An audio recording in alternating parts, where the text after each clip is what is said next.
Good evening and welcome to Sancta News. Positive news today from the Scottish Parliament as Nicola Sturgeon confirms that it is the intention of the Government to lift restrictions on public worship in Scotland from Friday the 26th of March, in time for Palm Sunday and the start of Holy Week. However, there was widespread disappointment among some Catholics that the Bishop's call for the removal of the cap of 50 in favour of more flexibility did not occur. We spoke to Jamie McGowan earlier on this latest news. Well, simply put, the result is good, but not quite good enough. The fact that churches can remain open in England and in most of Europe speaks to a simple truth. The Scottish Government views religious worship as a luxury and not as an essential service. Of course, the evidence supporting the closure of churches was purely anecdotal to begin with.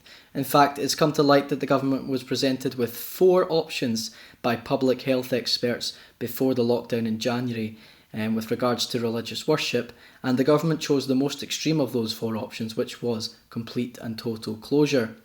Naturally then, we ought to be cautiously grateful that Mass will resume just before Palm Sunday, but the reality is that this ban on religious worship may not need to have happened at all. As we know, Canon White will be bringing the action against the Scottish Government this week. The judicial review will take place on Thursday and Friday in the Court of Session in Edinburgh. Why is that so important? Well, not only could it open up the churches, but it could also ensure that the government cannot impose limitations that are this extreme ever again. 83% of people in Britain are concerned about women finding it distressing, potentially having to dispose of the terminated pregnancy either into the toilet or a sanitary pad. This newly released figure from a poll undertaken by Sancta polls in December 2020 for SPUC is yet more indication that the government's DIY abortion legislation is not popular amongst the public. The Pope has now safely returned home to the Vatican yesterday after a successful pilgrimage to Iraq, the first of such a pilgrimage by a pontiff to that country. The visit was warmly welcomed by both Iraqi Christians and Muslims. The visit has been viewed as a significant boost to the Christian minority there and gives them much hope for the future. The most memorable moments from the trip are the images of Pope Francis releasing a dove of peace among the ruins of Mosul, the former capital city of IS, as well as the cordial meeting with Shia Ayatollah al-Sistani, discussing tolerance for the nation's Christians. Highlights of the visit can be viewed at the Vatican News website. And finally, as lockdown continues, a parish priest in Wishaw is taking the Angelus to the streets. We caught up with Father Krzysztof Garwalinski to see what effect the ever more popular initiative is having. With the lockdown continuing in Scotland, churches are looking for different and creative ways to reach out to their parishioners who are stuck in their homes and communities.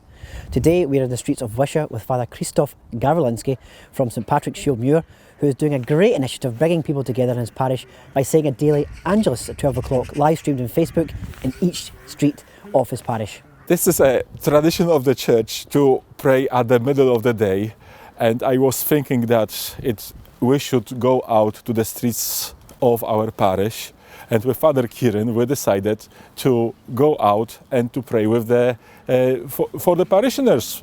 Actually, I even didn't expect that anyone will join me, but now I have always some servants, some stewards, not servants, stewards who pray with me.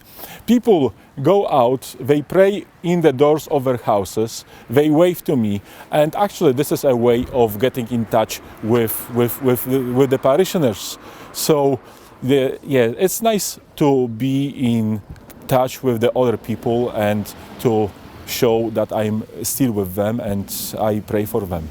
Usually we have about 100 people on Facebook page, so I'm absolutely delighted. I didn't expect that.